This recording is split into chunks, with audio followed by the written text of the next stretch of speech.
Hello दोस्तों, नमस्कार। स्वागत है आपका आपके अपने YouTube चैनल पढ़ाई पाठशाला में। साथियों, परीक्षा अब नजदीक है। इस वर्ष D triple S B EMRS की परीक्षाएं होनी तय हैं।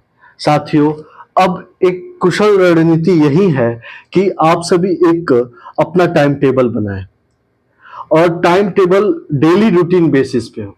प्रतिदिन आप जो टाइम टेबल में बनाए उसको कंप्लीट करने की कोशिश करें।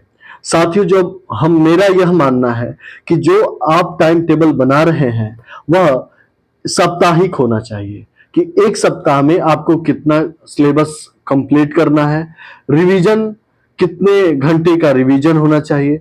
इन सभी चीजों का एक पैमाना रखते हुए एक अपना टाइम टेबल बनाए और अपनी तैयारी शुरू करें।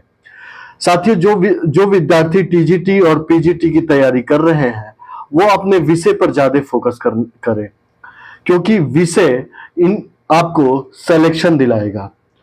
विषय को पढ़ते हुए साथ में पेपर फर्स्ट के लिए आप करीब 2 सब्जेक्ट को साथ लेके चले और ये जो दोनों सब्जेक्ट है वह 1.5 घंटे या फिर 2 घंटे का समय दे।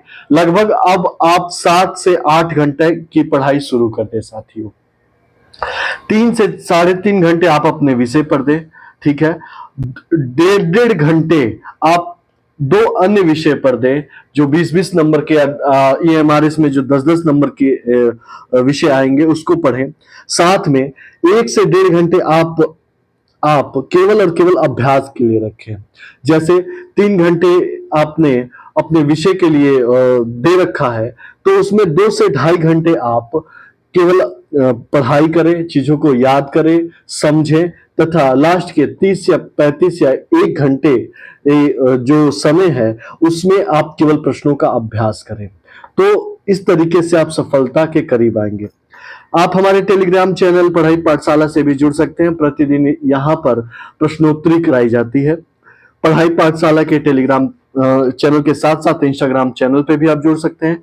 आइए अब हम शुरू करें, इस सेशन की शुरुआत करते हैं। जैसा कि माइंड मैप मैं रोज लेकर आ रहा हूं, इस रोज लाने का उद्देश्य यही है कि आपके दिमाग में एक खाका तैयार हो जाएगा कि हमारा सिलेबस क्या है, हमें पढ़ना क्या है, ठीक है। जैसे आदिकाल है, आदिकाल 1050 विक्रम संवत से लेके 1375 तक, भक्ति काल जो है 1375 से लेके 1700 विक्रम संवत तक, रीति काल जो है 1700 से लेके 1900 तक, आधुनिक काल 1900 से लेकर अब तक।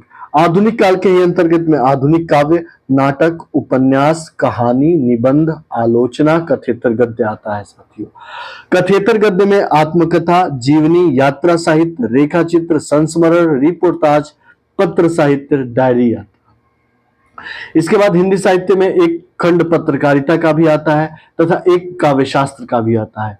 काव्य शास्त्र में एक खंड आता है भारतीय काव्य शास्त्र और दूसरा जो खंड आता है पाश्चात्य काव्य शास्त्र। ये इंपॉर्टेंट हमारे सिलेबस है। ये हिंदी साहित्य से जो विद्यार्थी टीजीटी और पीजीटी की तैयारी कर रहे हैं उनके लिए यह माइंड मैप बहुत आवश्यक है। आइए हम अब सेशन की शुरुआत करते हैं, लेक्चर की शुरुआत करते हैं और आज प्रैक्टिस सेट नंबर 5 को लगाते हैं, ठीक है। प्रैक्टिस सेट नंबर 5, ठीक है। आइए शुरुआत करते हैं। हम पहले प्रश्न पे आते हैं कि दोस्तों इसमें 80 प्रश्न है और इस 80 प्रश्न की मदद से मैं प्रतिदिन आपको 200 से लेके 300 प्रश्नों के कॉन्सेप्ट को क्लियर कर रहा हूं, उत्तर देते चल रहा हूं, विकल्पों पर बात कर रहा हूं। इसीलिए इस प्रैक्टिस सेट को आप ध्यान से सुनते रहें। बस मैं इतनी बार चीजों को रिपीट कर दूंगा कि आपको अलग से नोट्स बनाने की जरूरत नहीं पड़ेगी और केवल यह वीडियो ही आपकी सफलता के लिए एक पैमाना खड़ा करेगी, सफलता में सहायक होगी। आइए हम पहले प्रश्न पे चलते हैं। चित्रावली किसकी रचना है? चित्रावली किसकी रचना है? तो साथियों, जो चित्रावली के बारे में थोड़ी सी बात करें तो चित्रावली जो रचना है वह 1613 में लिखी गई थी। और किसने लिखी थी? तो चित्रावली उस्मान कवि ने लिखी थी। उस्मान कवि, शेख नबी, कासिम शाह, नूर मोहम्मद। तो इसका सही उत्तर हो जाएगा उस्मान कवि, ठीक है। चित्रावली उस्मान कवि ने लिखा था और उस्मान जो कवि थे, इनका जो उपनाम था उनको मान कहा जाता था, मान कहा जाता था। और दोस्तों चित्रावली के बारे में एक और बात हम याद रखें कि यह शुद्ध शुद्ध अवधि शुद्ध अवधि भाषा में यह लिखा गया था साथियों। ठीक है, एक रचना है दोस्तों, इसके साथ ही कुछ और बातें हम देख ले। एक रचना है चंदायन। चंदायन को किसने लिखा? चंदायन को लिखा मुल्ला दाऊद ने। चंदायन को मुल्ला दाऊद ने। शेख नवी, एक रचनाकार हुए शेख नवी। शेख नवी ने कौन सी रचना की? ज्ञान दीप। ज्ञान दीप शेख नवी ने रचना की। और एक रचना और है, वो है मधु मालती। अब तो ये सारी चीजें आपको याद हो गई होंगी, क्योंकि ये 5वां वीडियो है और पिछले के 4 वीडियो में कम से कम 4-4 बार तो ये चीजें बताया ही होगा। तो मधुमालती, मधुमालती के रचनाकार है मंझन। मधुमालती के मंझन। एक नूर मोहम्मद जो है, इनकी जो रचना है वह है इंद्रावती। इंद्रावती। और नूर मोहम्मद की एक और रचना है, वह है अनुराग बांसुरी। अनुराग बांसुरी। ठीक है, थोड़ी सी और बात हम करें, क्योंकि मैं इस सेशन को केवल प्रश्न उत्तरी तक ही सीमित नहीं रखूंगा, विस्तृत बात करने की कोशिश करूंगा। तो एक और रचना है दोस्तों, वह है सत्यवती कथा। सत्यवती कथा सॉरी, सत्यवती कथा के रचनाकार है ईश्वर दास। कौन है? ईश्वर दास। एक रचना है हंस जवाहिर। इसको आप लोग सुनते रहे, बस लिखने की भी जरूरत नहीं, इतनी बार मैं रिपीट कर दूंगा। हंस जवाहिर, ये किसने लिखा? कासिम शाह ने। हंस जवाहिर कासिम शाह ने लिखा है। एक रचना है दोस्तों मृगावती। मृगावती। मृगावती, वो किसने लिखा? कुतुबन ने। मृगावती को किसने लिखा? कुतुबन ने। एक बहुत बड़े कवि हुए दोस्तों, उनका नाम था जायसी। जायसी। जायसी जो कवि हुए, जायसी ने क्या क्या रचना की? पद्मावत, देखते चले, अखरावट, अखरावट, आखिरी कलाम, आखिरी कलाम, ठीक है, कन्हावत। ये इनकी महत्वपूर्ण रचना है जायसी की। ठीक है, अब आइए, हमने पहले प्रश्न के बारे में बात की कि चित्रावली किसकी रचना है, तो उस्मान कवि या ठेठ अवधि में है। ठीक है, आगे आइए अगले प्रश्न पे बात करें। जुगलमान चरित्र नामक ग्रंथ के लेखक हैं। जुगलमान चरित्र के जो जुगलमान चरित्र के लेखक कौन है? क्या नंददास है, क्या कृष्णदास है, क्या चतुर्भुज दास है, क्या चित्तस्वामी है? तो दोस्तों इसका जो सही उत्तर होगा वह है जुगलमान चरित्र के लेखक कृष्णदास है। जुगलमान चरित्र के लेखक कृष्णदास है। कृष्णदास के बारे में थोड़ी सी बात करें तो कृष्णदास अष्टछाप के कवियों में से एक है। अष्टछाप की स्थापना कब हुई थी दोस्तों? तो 1565 में हुई थी। किसने की थी? विठलनाथ। विठलनाथ ने अष्टछाप की स्थापना की। विठलनाथ के गुरु कि क्या क्या नाम था? तो विठलनाथ के गुरु का नाम या पिता का नाम वल्लभाचार्य। वल्लभाचार्य। वल्लभाचार्य था। वल्लभाचार्य से ही विठलनाथ ने शिक्षा ग्रहण की, जिन्होंने अष्टछाप की स्थापना की। कब? 1565 में। और अष्टछाप के ही कब? अष्टछाप के कौन कौन से कवि थे दोस्तों? एक थे कुंभन दास, एक थे कुंभन दास, फिर सूरदास, सूरदास, फिर परमानंद दास, ठीक है, फिर कृष्णदास। कृष्णदास, ठीक है।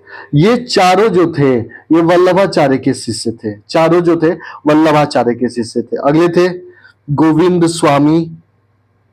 हम विस्तृत बात, बेशक समय लग रहा है लेकिन हम विस्तृत बात करेंगे, एक एक प्रश्न पे बात करेंगे।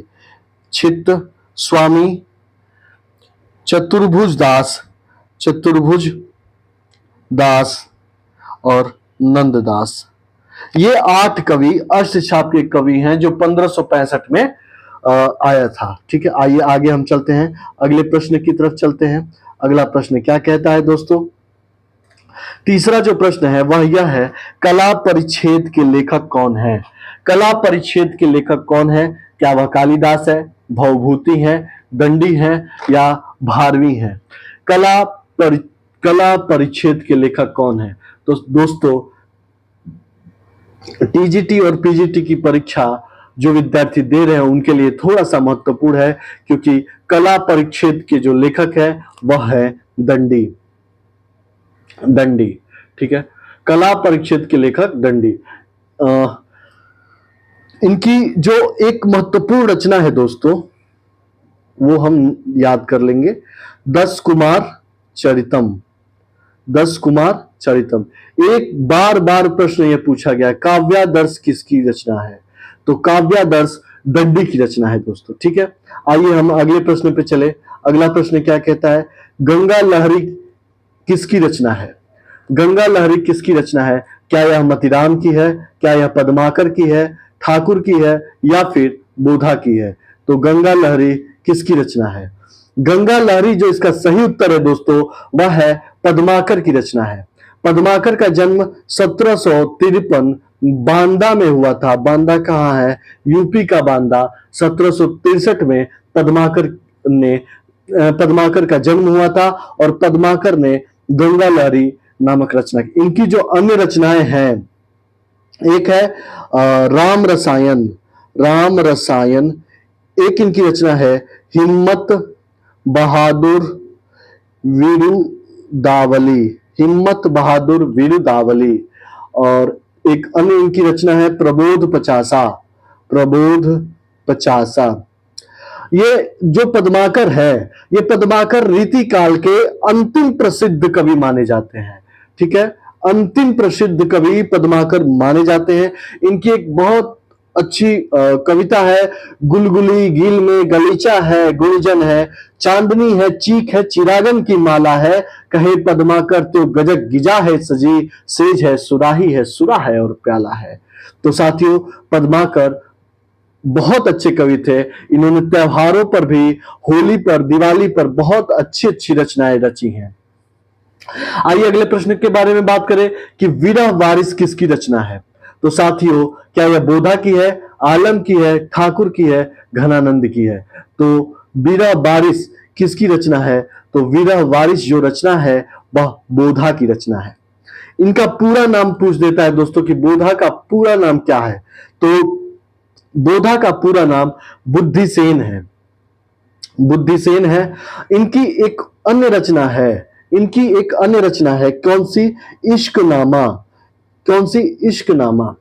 बोधा की जो प्रेमिका थी, प्रेयसी थी, उनका नाम भी पूछ देता है दोस्तों कि सुभान। सुभान नाम की जो प्रेमिका या प्रेयसी थी, किस कवि की थी? तो वह बोधा थी। बोधा को सुभान से बहुत अच्छा प्रेम था, बहुत तगड़ा वाला प्रेम था। पन्ना नरेश खेत सिंह के दरबारी कवि थे। जो बोधा थे, पन्ना नरेश खेत सिंह के दरबारी कवि थे। और वहीं पर एक नर्तकी थी शुभान, उसी से बोधा को प्रेम था और बोधा ने इनसे बहुत घनिष्ठ प्रेम किया। यह बात खेत सिंह को सही नहीं लगी और उन्होंने बोधा को देश निकाला दे दिया। कितने महीनों के लिए? तो 6 मंथ के लिए। 6 मंथ के लिए देश निकाला दे दिया। और बोधा जो थे, ये सुभान के विरह में डूबने लगे थे, तभी इन्होंने विरह वारिस एक रचना रची। देखिए, मैं एक कहानी की तरह आपको बता रहा हूं कि आपके दिमाग में चीजें याद रहें। बोधा एक नर्तकी से प्रेम करते थे सुभान, जो राजा खेत सिंह को मंजूर नहीं था। खेत सिंह ने 6 महीने के लिए देश निकाला दे दिया, जो विरह में रहने लगे। विरह में रहते हुए इन्होंने विरह वारिस नामक एक रचना रची। अब ये चीज आपको कभी नहीं भूलेगी दोस्तों, ठीक है। आइए अब हम अगले प्रश्न पे चलते हैं। राम पंचाध्यायी। राम पंचाध्यायी के लेखक हैं नंददास, सूरदास, रहीम, कबीर। राम पंचाध्यायी के लेखक कौन है? रहीमदास, नंददास, सूरदास, कबीर। तो इसका सही उत्तर है दोस्तों रहीमदास। इसका सही उत्तर है रहीमदास। देखिए, रहीम के बारे में बात करें तो रहीम जो थे अकबर के दरबारी कवि थे, अकबर के दरबार में रहते थे।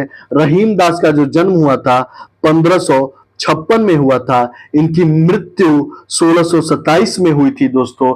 रहीम दास की अन्य कौन कौन सी रचनाएं हैं?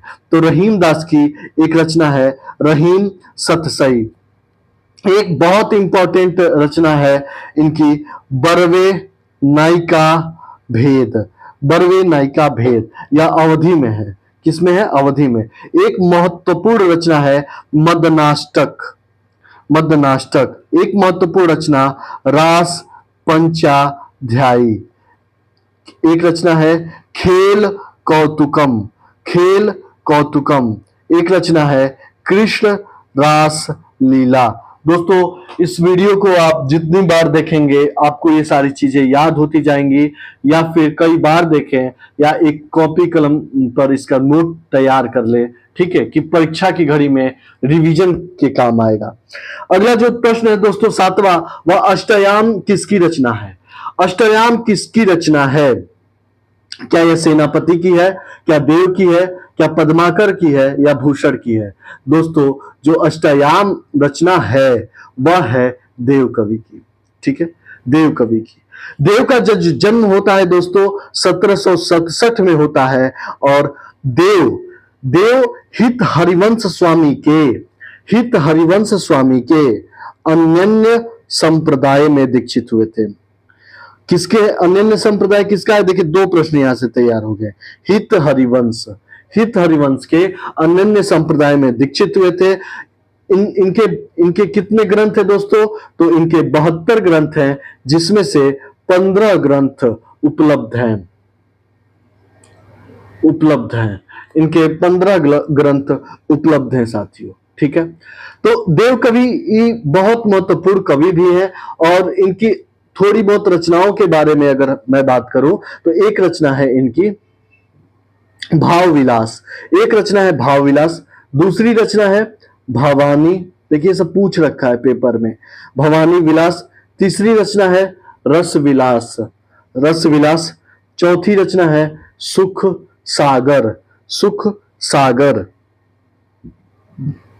एक रचना है प्रेम चंद्रिका, इनकी एक रचना है प्रेम चंद्रिका, तथा एक महत्वपूर्ण रचना काव्य रसायन देव की रचना है, ठीक है। आइए अब हम आगे बढ़ते हैं, अगले प्रश्न की तरफ बढ़ते हैं कि अगला प्रश्न क्या कहता है। अगला प्रश्न है 8वां, मगध पुस्तक के लेखक कौन है? ठीक है, क्या श्रीकांत वर्मा जी हैं, श्री राम वर्मा जी हैं, रामचंद्र वर्मा जी हैं, या केदारनाथ सिंह जी हैं? तो साथियों, प्रिय साथियों, जो मगध पुस्तक है उसके जो रचनाकार हैं वह है श्रीकांत वर्मा। मगध पुस्तक के लेखक हैं श्रीकांत वर्मा साथियों, ठीक है। इनका जो विषय रहा है, इन्होंने राजसत्ता, इतिहास, कालबोध को एक में मिश्रण करते हुए लिखा है, तथा यह मगध पुस्तक को इन्होंने लिखा है साथियों, ठीक है। आइए हम अगले प्रश्न पे चलते हैं। पृथ्वी कल्प किसकी रचना है? पृथ्वी कल्प किसकी रचना है? भवानी प्रसाद मिश्र की है, गिरजा कुमार माथुर की है, मुक्तिबोध की है, या फिर धर्मवीर भारती की है? तो साथियों, पृथ्वी कल्प जो किसकी रचना है वह है गिरजा कुमार माथुर की। पृथ्वी कल्प का सही उत्तर है गिरजा कुमार माथुर, ठीक है। गिरजा कुमार माथुर जी की रचना है। इनकी अगर अन्य रचनाओं के बारे में बात करें तो एक रचना है नाश और निर्माण। एक इनकी रचना है दोस्तों गिरजा कुमार माथुर की धूप के धान। एक इनकी प्रसिद्ध रचना है साक्षी रहे वर्तमान, ठीक है। एक है इनकी शायद छाया मत छूना, ठीक है। ये गिरजा कुमार माथुर जी की रचना है। गिरजा कुमार माथुर जी के बारे में अन्य बात करें तो ये तार सप्तक के कवि हैं। गिरजा कुमार माथुर प्रयोगवादी कवि हैं, ठीक है, इनके बारे में हम इतनी बात किए। आइए थोड़ी सी बात हम मुक्तिबोध के बारे में भी कर लेते हैं। दरअसल मुक्तिबोध बहुत महत्वपूर्ण और कवि हैं, तो मुक्तिबोध के बारे में थोड़ी सी जानकारी ले ले। मुक्तिबोध जो है गहन अनुभूति और तीव्र इंद्रिय बोध के कवि कहे जाते हैं। गहन अनुभूति, तीव्र इंद्रिय बोध के कवि माने जाते हैं। इन्होंने 1964 में एक बहुत प्रसिद्ध रचना रची, चांद का मुंह टेढ़ा है। चांद का मुंह टेढ़ा है। एक इनकी रचना है, भूरी भूरी खाक धूल। एक इनकी रचना है, अंधेरे में, बहुत महत्वपूर्ण, अंधेरे में। और यह कल्पना पत्रिका में 1964 में आशंका के द्वीप अंधेरे में नाम से प्रकाशित हुई थी। ठीक है। धर्मवीर भारती के बारे में बात करें तो धर्मवीर भारती ठंडा लोहा, ठीक है, ठंडा लोहा, कनुप्रिया। धर्मवीर भारती का ही एक नाटक है, अंधा युग, अंधा युग। ठीक है साथियों, आइए अब हम आगे बढ़ते हैं अगले प्रश्न की तरफ। चित्रलेखा, चित्रलेखा किसकी औपन्यासिक कृति है? चित्रलेखा किसकी औपन्यासिक कृति है? क्या यह भगवती चरण वर्मा की है, भगवती प्रसाद वाजपेयी की है, उदय शंकर भट्ट की है, या फिर विष्णु प्रभाकर की है? तो चित्रलेखा किसकी रचना है? तो साथियों इसका सही उत्तर होगा कि चित्रलेखा भगवती चरण वर्मा का है। चित्रलेखा भगवती चरण वर्मा का है। ये जो भगवती चरण वर्मा जी हैं, यह व्यक्तिवादी कवि हैं, व्यक्तिवादी एवं नियतिवादी, व्यक्तिवादी एवं नियतिवादी कवि माने जाते हैं। इनकी एक रचना जो चित्रलेखा है, ये कब लिखा उन्होंने? 1934 में चित्रलेखा इन्होंने लिखा। और यह चित्रलेखा जो है फ्रेंच उपन्यासकार अनातोले का उपन्यास है एक, थाया करके उसी से प्रभावित होकर चित्रलेखा इन्होंने एक रचना रची है दोस्तों। ठीक है, भगवती चरण वर्मा बहुत महत्वपूर्ण कवि है। भगवती चरण वर्मा के कुछ एक रचनाओं के बारे में हम अगर बात करें तो यह है पतन, चित्रलेखा, 3 वर्ष, टेढ़े मेढ़े रास्ते, टेढ़े मेढ़े रास्ते, आखिरी दाव, अपने खिलौने। एक रचना इनकी, भूले बिसरे चित्र, वह फिर नहीं आई, सच्ची सीधी बात। यह इनकी महत्वपूर्ण रचनाएं हैं दोस्तों। देखिए आपके रिवीजन में और आपकी पढ़ाई में यह वीडियो बहुत मददगार साबित होगा, क्योंकि मैं एक एक विकल्प के बारे में और एक एक कवि को विस्तृत रूप से समझाते हुए उनकी रचनाओं के बारे में बताते चल रहा हूं। जो 11वां प्रश्न है वह बाण भट्ट की आत्मकथा किसकी औपन्यासिक कृति है? एक प्रश्न पूछा गया था कि बाण भट्ट की आत्मकथा की विधा क्या है। उसमें लगभग बच्चे 65% बच्चे आत्मकथा मार के आए थे, आत्मकथा को सही मार के आए थे। लेकिन बाण भट्ट की आत्मकथा एक उपन्यास है। किसकी है? HP हजारी प्रसाद द्विवेदी जी की यह रचना है साथियों। ठीक है, हजारी प्रसाद द्विवेदी जी की रचना है। ठीक है, आइए अब हम अगले प्रश्न पे चले। महावीर प्रसाद द्विवेदी के बारे में बात करें तो महावीर प्रसाद द्विवेदी के नाम पर ही द्विवेदी युग रखा गया था। और द्विवेदी युग का जो समय है 1900 से लेके 1918 तक माना गया है। रामचंद्र शुक्ल की ने इतिहास की रचना की, जो अजर है, अमर है, हिंदी साहित्य का इतिहास, जो 1929 में रचा गया था। अगले प्रश्न की बात करें कि वैशाली की नगर बधू किसकी रचना है? वैशाली की नगर बधू किसकी रचना है? वृंदावन लाल वर्मा, अमृतलाल नागर, चतुरसेन शास्त्री, इनमें से कोई नहीं। तो साथियों इसका सही उत्तर जो है वह है वैशाली की नगर बधू चतुरसेन शास्त्री। चतुरसेन शास्त्री की रचना है। वैशाली की नगरवधु चतुरसेन शास्त्री की रचना है। और ये रचना कब आई थी? तो ये रचना 1949 में आई थी। चतुरसेन शास्त्री के अन्य रचनाएं हैं रक्त की प्यास, रक्त की प्यास। एक रचना है मंदिर की नर्तकी, मंदिर की नर्तकी। और एक महत्वपूर्ण रचना है वयम वयम रक्षाम, रक्षाम, ठीक है। और एक रचना है इनकी सोना और खून, ठीक है।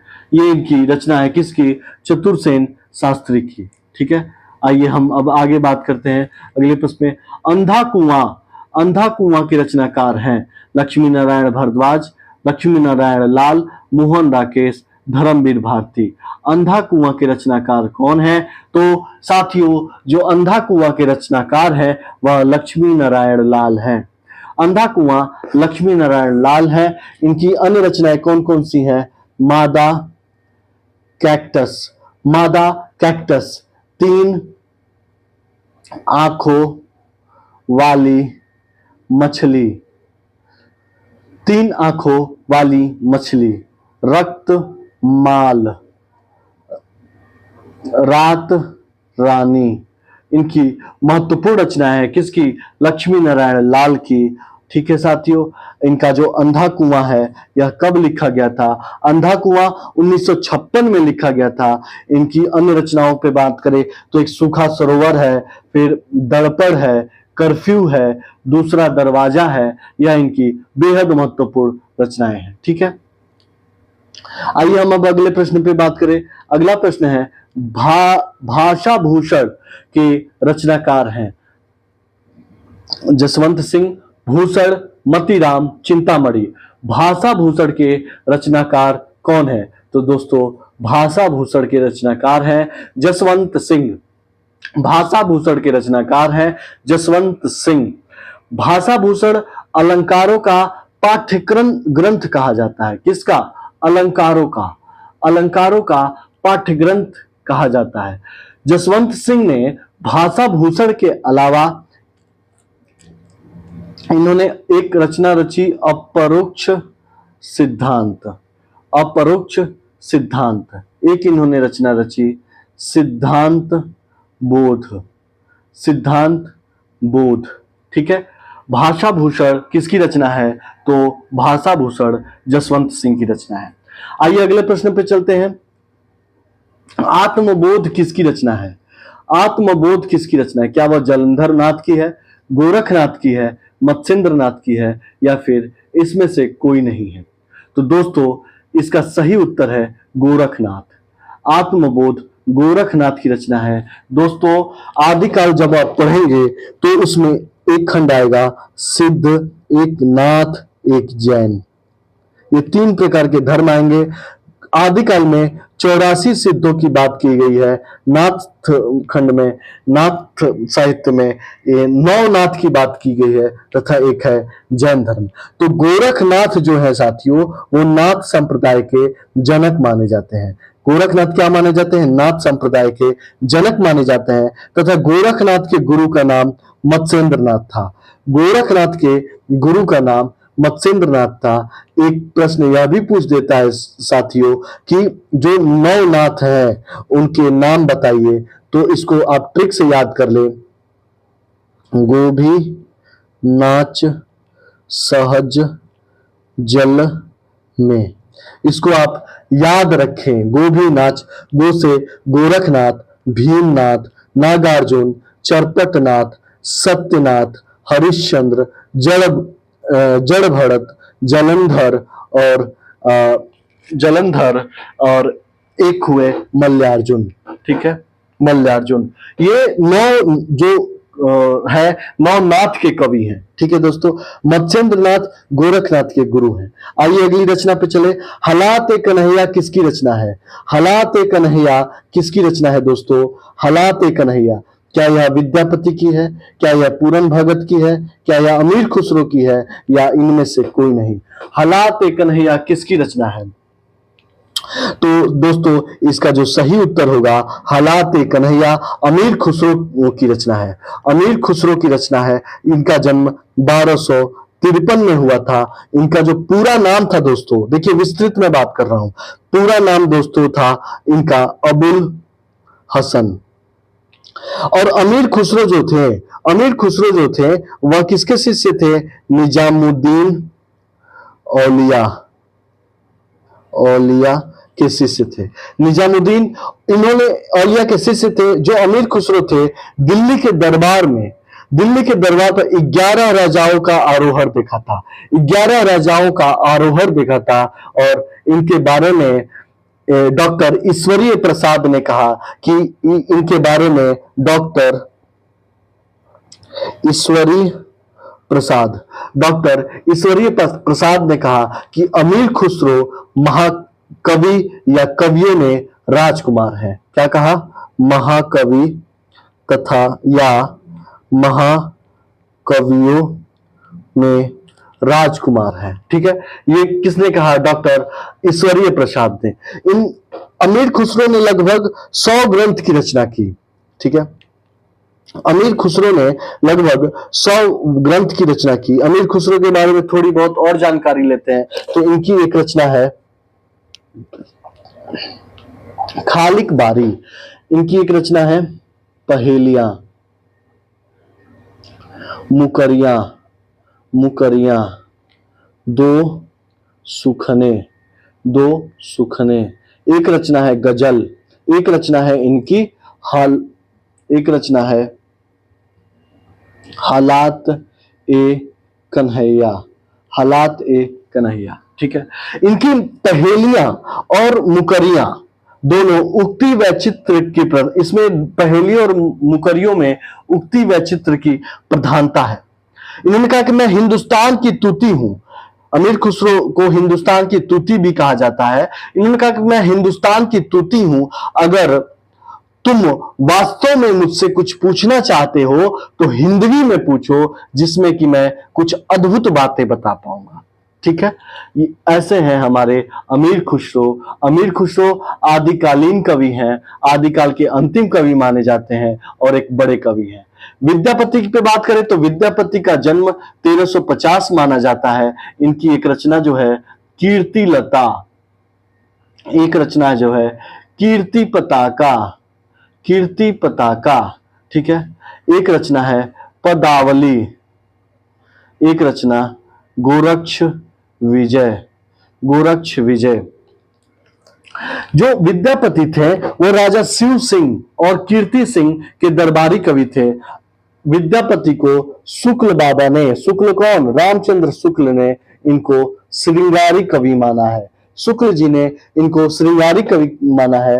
हजारी प्रसाद द्विवेदी ने, हजारी प्रसाद द्विवेदी ने इनको भक्त कवि माना है तथा ग्रियर्सन ने इनको रहस्यवादी कवि माना है।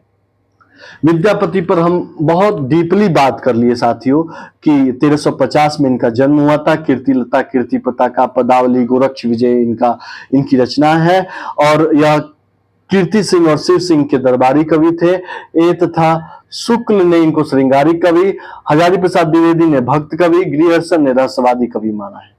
आइए अगले प्रश्न पे चलते हैं कि अगला प्रश्न है लहरों के राजहंस। लहरों के राजहंस के नाटककार हैं, कौन है? क्या वह मोहन राकेश हैं, विष्णु प्रभाकर है, अमृतलाल नागर है या अमृत राय हैं? साथियों, जो 17वां नंबर प्रश्न है कि लहरों के राजहंस, ठीक है, तो लहरों के राजहंस जो नाटककार है वह है मोहन राकेश, मोहन राकेश। दो अन्य इन्होंने नाटक लिखा था। एक नाटक था इनका बहुत महत्वपूर्ण जो 100 बार पूछा होगा परीक्षा में, आषाढ़ का एक दिन, आषाढ़ का एक दिन, तथा एक बहुत इंपॉर्टेंट नाटक आधे अधूरे 1969 में। अब आधे अधूरे को मील का पत्थर माना जाता है, मील का पत्थर माना जाता है साथियों। ठीक है, तो लहरों के राजहंस मोहन राकेश। आइए हम अगले प्रश्न पे चले। रसमीमांसा, रसमीमांसा नामक आलोचना पुस्तिका के लेखक कौन है? साथियों, रस मीमांसा नामक आलोचना पुस्तिका के लेखक रामचंद्र शुक्ल है। रस मीमांसा के लेखक रामचंद्र शुक्ल ने हैं तथा रामचंद्र शुक्ल ने 1929 में हिंदी साहित्य का इतिहास लिखा। हिंदी साहित्य का इतिहास लिखा है रामचंद्र शुक्ल ने। इन्होंने चिंतामणि की भी रचना, निबंध भी लिखा। चिंतामणि भाग 1 लिखा है। कब? 1939 में लिखा, जिसके प्रवर्तक आचार्य रामचंद्र शुक्ल माने जाते हैं। ठीक है, अगले प्रश्न की बात करें हम। अगला प्रश्न है, कैदी की पत्नी कृति के लेखक हैं। कैदी की पत्नी कृति के लेखक कौन है? क्या जैनेन्द्र कुमार हैं, रामवृक्ष बेनीपुरी, धर्मवीर भारती या फिर भारतेंदु हरिश्चंद्र? जो कैदी की पत्नी कृति के लेखक हैं दोस्तों, वह है रामवृक्ष बेनीपुरी। रामवृक्ष बेनीपुरी ने कैदी की पत्नी रचना को लिखा है। इनकी जो अन्य रचनाएं हैं दोस्तों, एक इनकी महत्वपूर्ण रचना है माटी की मूर्तें। माटी की मूर्तें। एक इनकी और रचना है पैरों में पंख बांधकर। एक रचना है विद्यापति। ये इनकी महत्वपूर्ण रचना है। किसकी? रामवृक्ष बेनीपुरी की। धर्मवीर भारती, कनुप्रिया, ठंडा लोहा, अंधा युग, हरिश्चंद्र खड़ी बोली के जनक माने जाते हैं। भारतेंदु युग की शुरुआत इनके नाम से ही है। हरिश्चंद्र का जन्म 1850 में हुआ था और इन्होंने हरिश्चंद्र चंद्रिका, बाला बोधनी, हरिश्चंद्र मैगजीन नामक पत्रिका निकाला था दोस्तों। ठीक है, आइए अगले प्रश्न पे चले।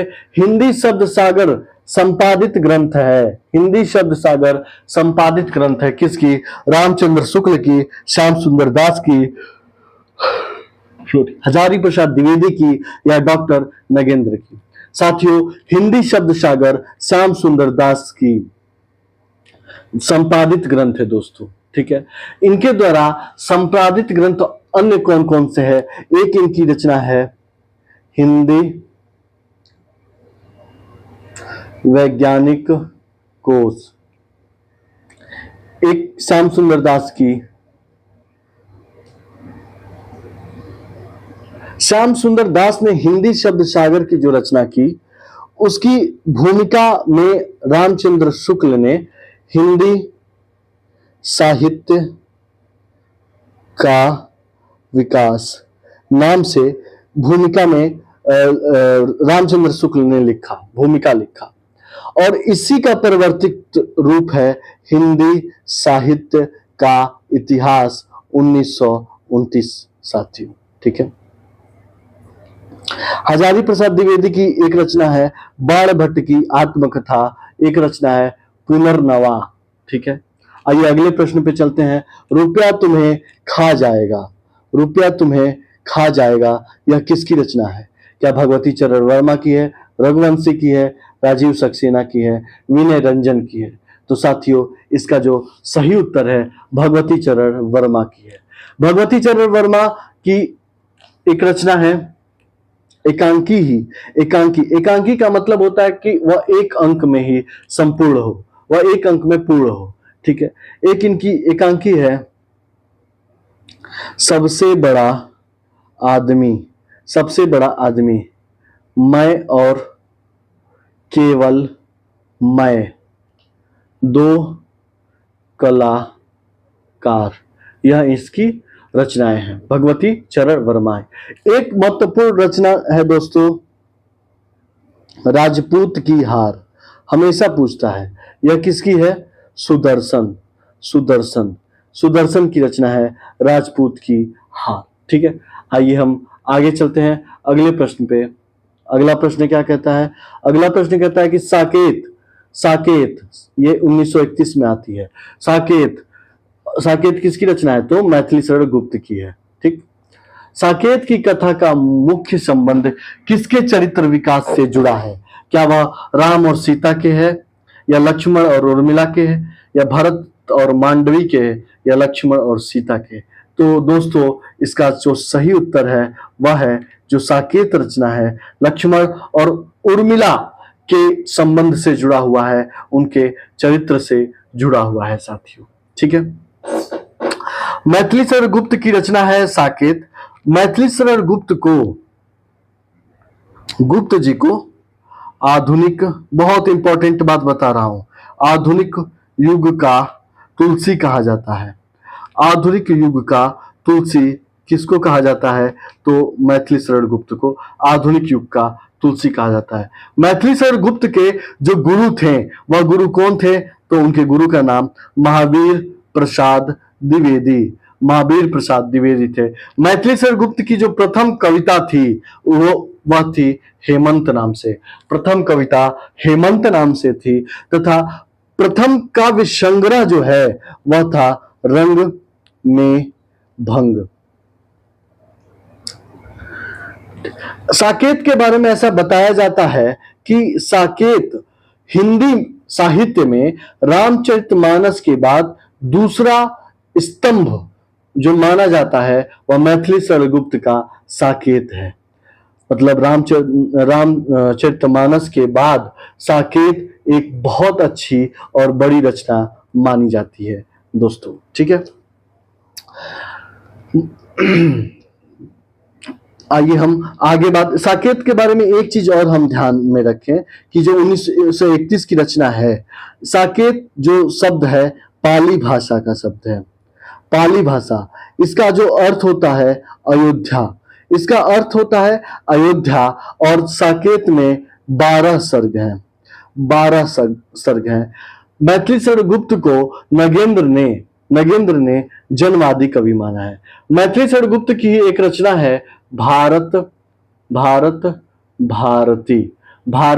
भारती एक रचना है, भारत भारती रचना है, जिसको पढ़ने के बाद गांधी जी ने राष्ट्र कवि की उपाधि दी थी। किसको? मैथिलीशरण गुप्त को राष्ट्र कवि की उपाधि दी थी। और मैथिलीशरण गुप्त तथा मुकुटधर पांडे, ये दोनों लोग द्विवेदी युग के प्रगीतकार माने जाते हैं। आइए हम अगले प्रश्न पे चले। अगला प्रश्न क्या कहता है कि हिंदी में शिकार साहित्य के अप्रतिम लेखक हैं। क्या वह जगमोहन सिंह है, चंद्रधर शर्मा गुलेरी है,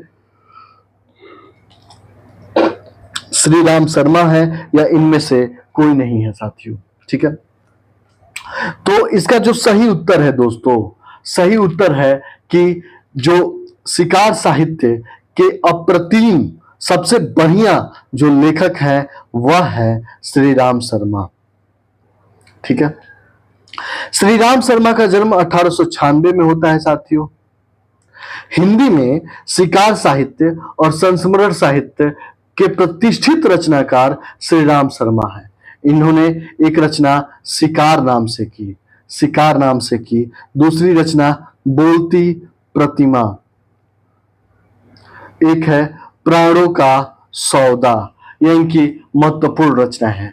आइए चंद्रधर शर्मा गुलेरी के बारे में बात करें तो गुलेरी का जन्म 1883 में हुआ था। इन्होंने 3 कहानी लिखकर हिंदी कहानी जगत में बड़ा नाम कमाया। पहली जो कहानी थी वह है सुखमय जीवन, 1911 सुखमय जीवन। दूसरी जो कहानी है बुद्धू का कांटा, 1914 में, बुद्धू का कांटा 1914 में। और तीसरी कहानी उसने कहा था 1915 में। चंद्रधर शर्मा गुलेरी जी का एक निबंध है मारेसी मोही कुठाओ तथा एक अन्य रचना है कछुआ धर्म। तो हमने चंद्रधर शर्मा गुलेरी, श्री राम शर्मा आदि पर भी बातचीत की। आइए हम अब आगे बढ़ते हैं। अगला प्रश्न है कि प्रगतिवाद के जन्म में किसका योगदान है? प्रगतिवाद, सबसे पहले दोस्तों भारतेंदु युग आता है, फिर द्विवेदी युग, फिर छायावादी युग, तब जाके प्रगतिवाद आता है, और ठीक प्रगतिवाद के बाद प्रयोगवाद। ठीक है, प्रयोगवाद। तो किसी भी युग की शुरुआत, किसी भी युग की शुरुआत उसके पहले वाले युग के कारण ही होती है।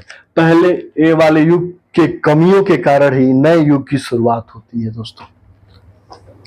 तो उसका सही उत्तर क्या होगा? क्या छायावादी रोमानियत एवं पलायनवादी प्रवृत्ति प्रगतिवाद का कारण बनी, या फिर प्रगतिशील लेखक संघ की स्थापना प्रगतिवाद की कारण बनी, मार्क्सवादी प्रभाव, उपयुक्त सभी? तो प्रिय साथियों, इसका जो सही उत्तर होगा वह होगा उपयुक्त सभी।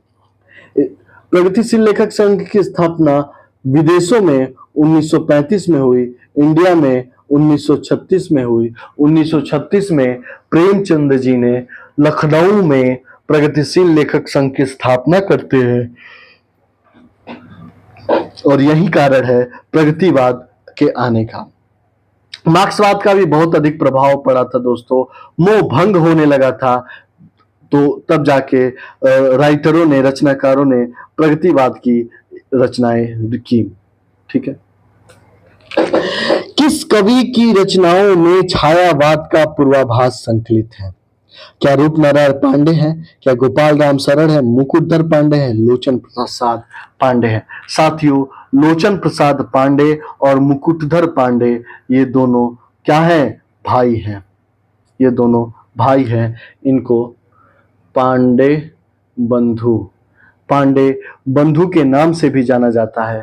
तो इसका जो सही उत्तर है मुकुटधर पांडे। मुकुटधर पांडे 1895 में एमपी में इनका जन्म होता है दोस्तों, और इनकी जो रचनाएं हैं वह है पूजा, फूल, कानन, कुसुम।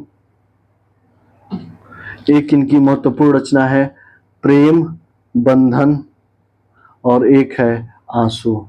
यह इनकी रचना। आचार्य शुक्ल ने पांडे को, किसको? मुकुटधर पांडे को छायावाद का प्रवर्तक स्वीकार किया है, तथा मुकुटधर पांडे द्विवेदी युग के बहुत बड़े प्रगीतकार माने जाते हैं। ठीक है, और मुकुटधर पांडे ने जबलपुर से, कहां से?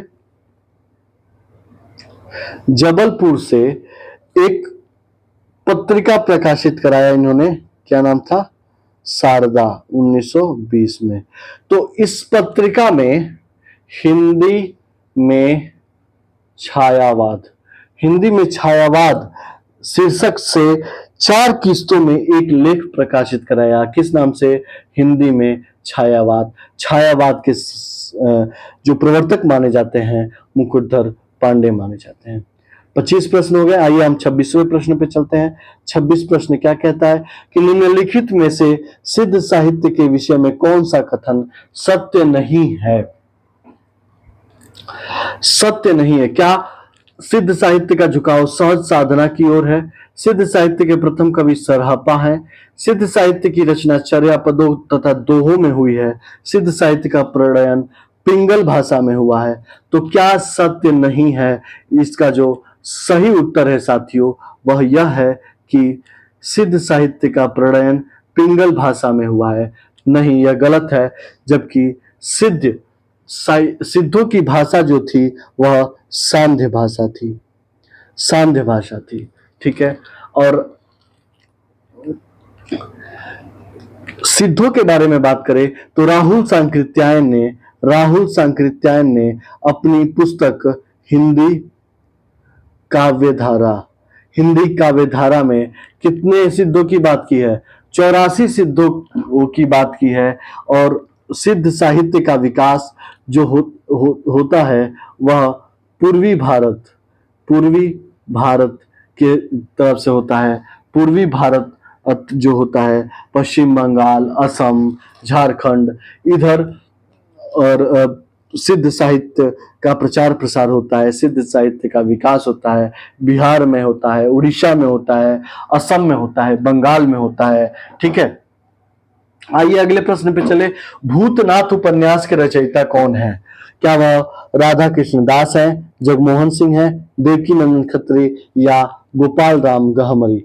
तो साथियों, भूतनाथ उपन्यास के जो लेखक है वह है देवकी नंदन खत्री। इसका सही उत्तर हो जाएगा देवकी नंदन खत्री। देवकी नंदन खत्री को हिंदी में तिलस्मी, ये बहुत इंपॉर्टेंट है,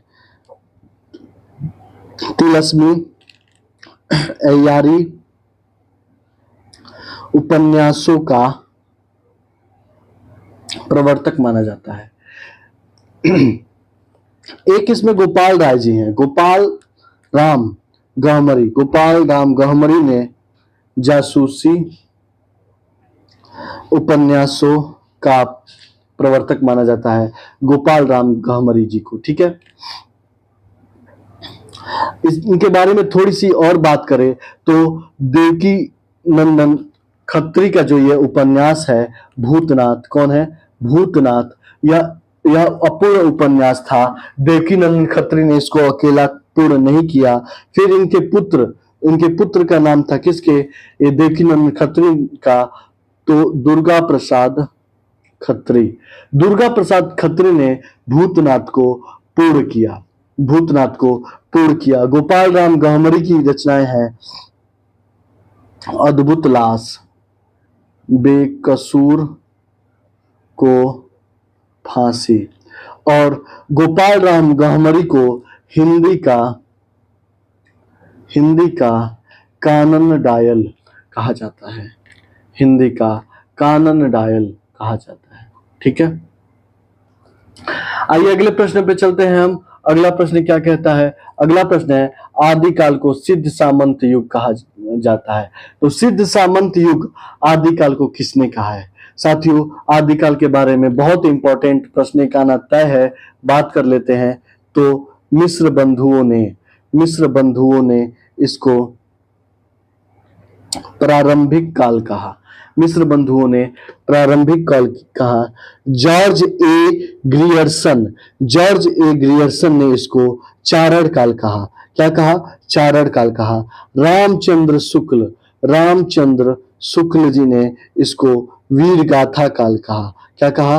वीर गाथा काल कहा। हजारी प्रसाद द्विवेदी जी ने इसको आदिकाल कहा, जो सर्वमान्य है। आदिकाल किसने कहा? हजारी प्रसाद द्विवेदी ने।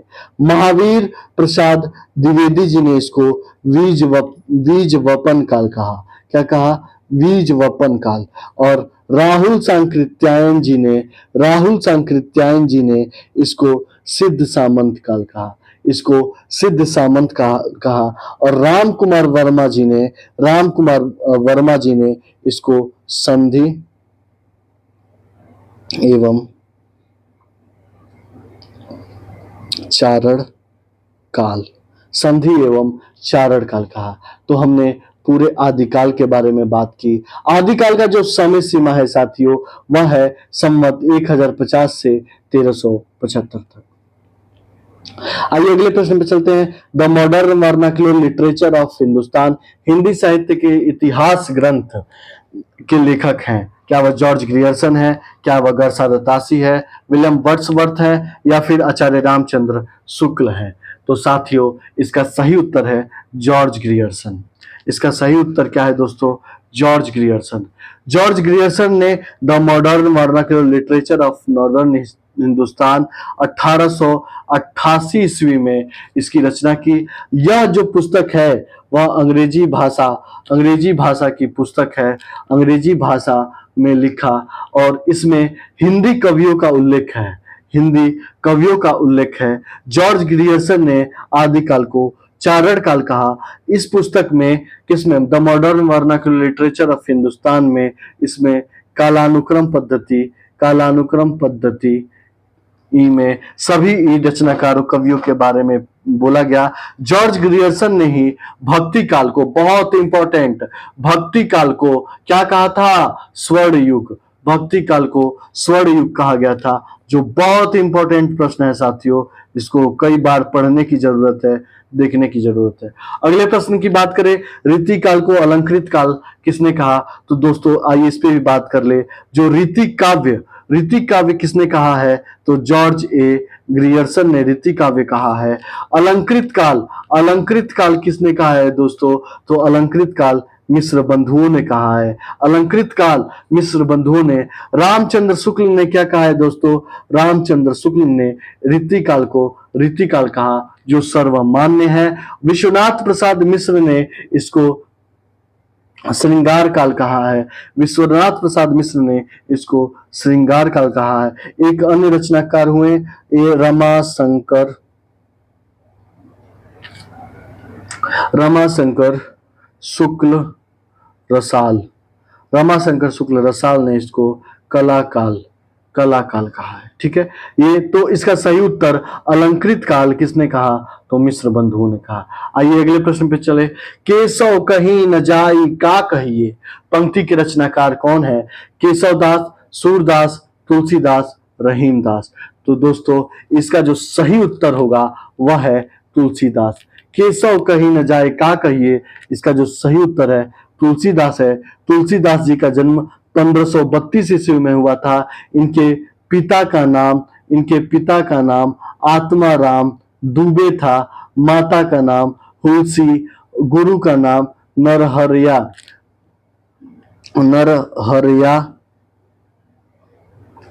नरहरियानंद था। इनके गुरु का नाम नरहरिया। स्वयं इन्होंने अपने एक दोहे में बताया है कि भगवान प्रभु से राम का दर्शन इनको हुआ है।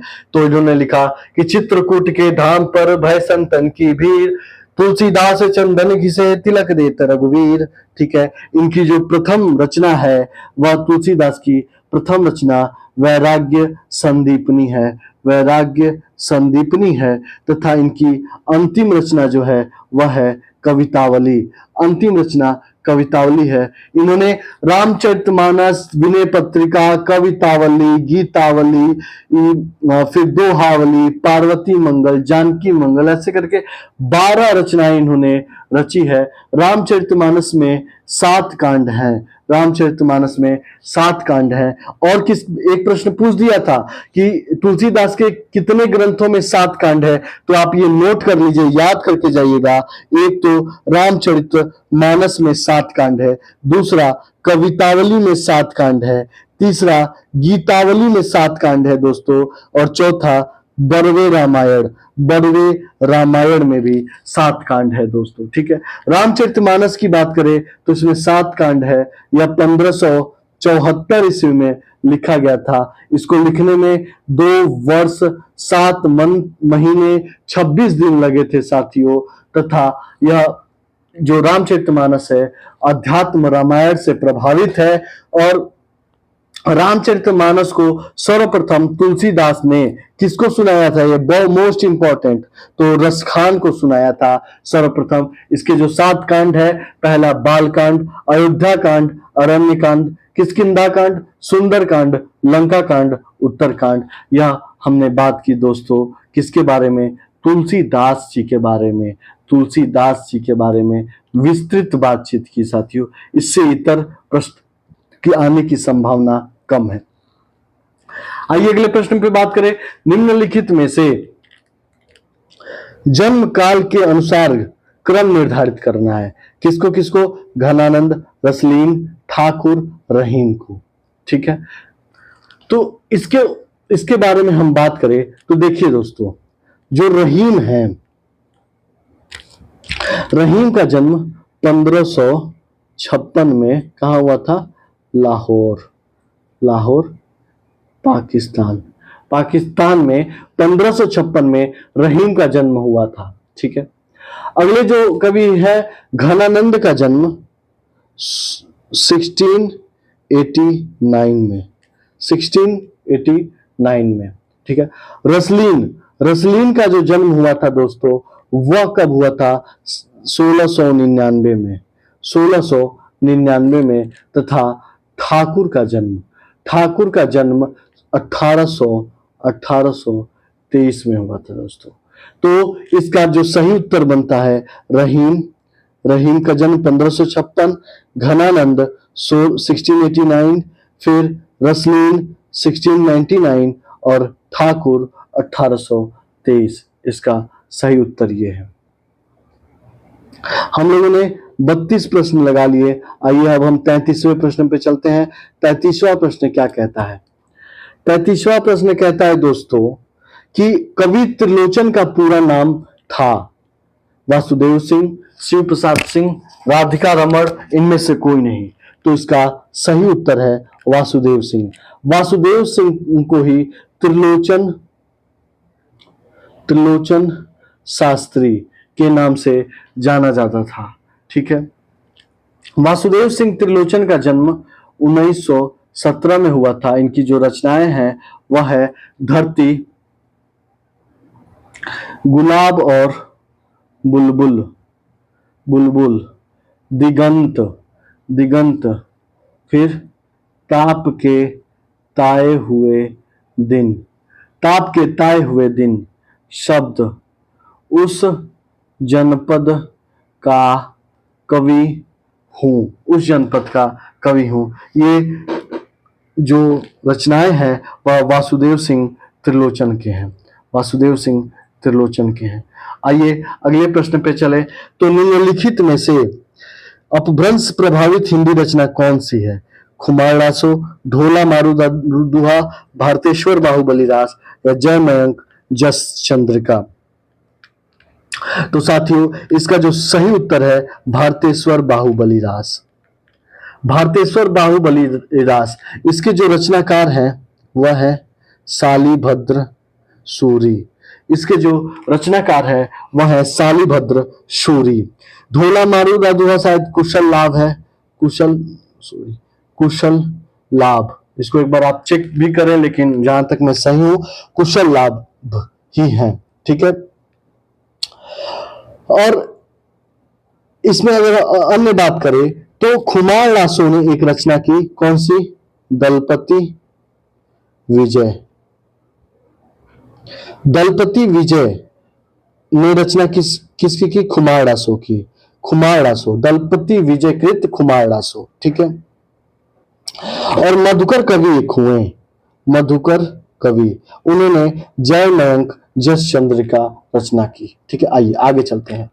भारत भारती, भारत भारती किस भावना की रूपरेखा प्रस्तुत करती है? साथियों जब हम मैथिली शरण गुप्त को पढ़ रहे थे, किसको? मैथिली शरण गुप्त, मैथिली शरण गुप्त को पढ़ रहे थे तो हमने भारत भारती के बारे में बात की। भारत भारती राष्ट्रीय भावना से प्रेरित है। इसको पढ़ने के बाद गांधी जी ने मैथिली शरण गुप्त को राष्ट्र कवि की उपाधि दी। इसकी दी? राष्ट्र कवि की उपाधि दी थी दोस्तों। ठीक है। आइए अगले प्रश्न पे चले। हिंदी की का पाणिनि किसको कहा जाता है? कामता प्रसाद गुरु, रामचंद्र वर्मा, भोलानाथ तिवारी, किशोरीदास वाजपेयी। दोस्तों इसका सही उत्तर है हिंदी का पाणिनि कामता प्रसाद गुरु को कहा जाता है। हिंदी का पाणिनि कामता प्रसाद गुरु। आइए अगले प्रश्न पे चले, थोड़ा सा स्पीड बढ़ाएंगे दोस्तों। बिहारी के दोहों की चमत्कारपूर्ण तुलना संस्कृत, उर्दू, फारसी के कवियों से किसने की? हजारी प्रसाद द्विवेदी, हजारी प्रसाद द्विवेदी, रामचंद्र शुक्ल या पदम सिंह शर्मा या महावीर प्रसाद द्विवेदी। किसने की है?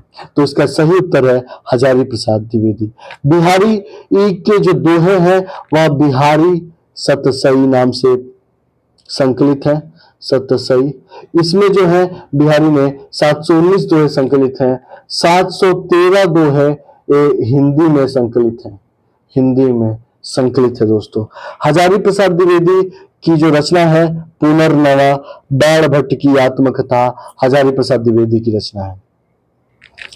कफन कहानी में घीशू और माधव कफन के पैसे का क्या करते हैं? पूरियां खरीद कर खाते हैं, बोतल भर शराब पीते हैं, इनमें से कोई काम नहीं करते, उपयुक्त तो दोनों काम करते हैं। साथियों बहुत अच्छी रचना है कफन, प्रेमचंद की रचना है, बहुत अच्छी रचना है। आपको जब भी समय मिले इसको पढ़े, ये हृदय विदारक एक कहानी है दोस्तों। तो कफन में जो कफन के पैसे मिलते हैं घीशू और माधव को, उसकी वो लोग पूरी खरीद कर खाते हैं, बोतल भर शराब पीते हैं, दोनों सही है, इसीलिए इसका उत्तर डी हो जाएगा, उपयुक्त दोनों। आइए हम आगे बढ़ते हैं, अगले प्रश्न पे बात करते हैं। अगला प्रश्न है सूरदास प्रेमचंद के किस उपन्यास का पात्र है? वरदान, गोदान, प्रतिज्ञा, रंगभूमि। तो दो साथियों, जो सूरदास पात्र है वह रंगभूमि उपन्यास का पात्र है। इनके रंगभूमि प्रेमचंद के उपन्यास है। इनके अन्य उपन्यास है सेवा सदन, प्रेमाश्रय, रंगभूमि, गोदान, वरदान, ये सब प्रेमचंद के उपन्यास है। लगभग 300 कहानियां इन्होंने लिखी है जो मानसरोवर नाम से 8 खंडों में विभाजित है। अगले 40वें प्रश्न पे आइए। साहित्य जनता की चित्तवृत्ति का संचित प्रतिबिंब है। इस पंक्ति के सही लेखक कौन है? क्या महावीर प्रसाद द्विवेदी, गुलाब राय, रामचंद्र शुक्ल, प्रेमचंद? कौन है? किसके? साहित्य जनता की चित्तवृत्तियों का प्रतिबिंब होता है, ऐसा किसने कहा? तो ऐसा रामचंद्र शुक्ल जी ने कहा है।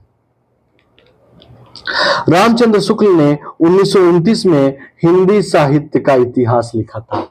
हिंदी साहित्य का इतिहास लिखा था जो अजर और अमर और इतिहास माना जाता है दोस्तों।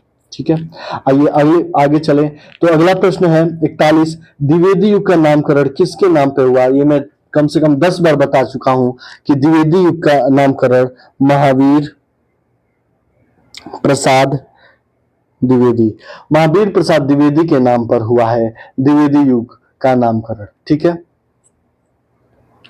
आइए हम अगले प्रश्न पे चले। धर्मयुग पत्रिका के यशस्वी संपादक थे।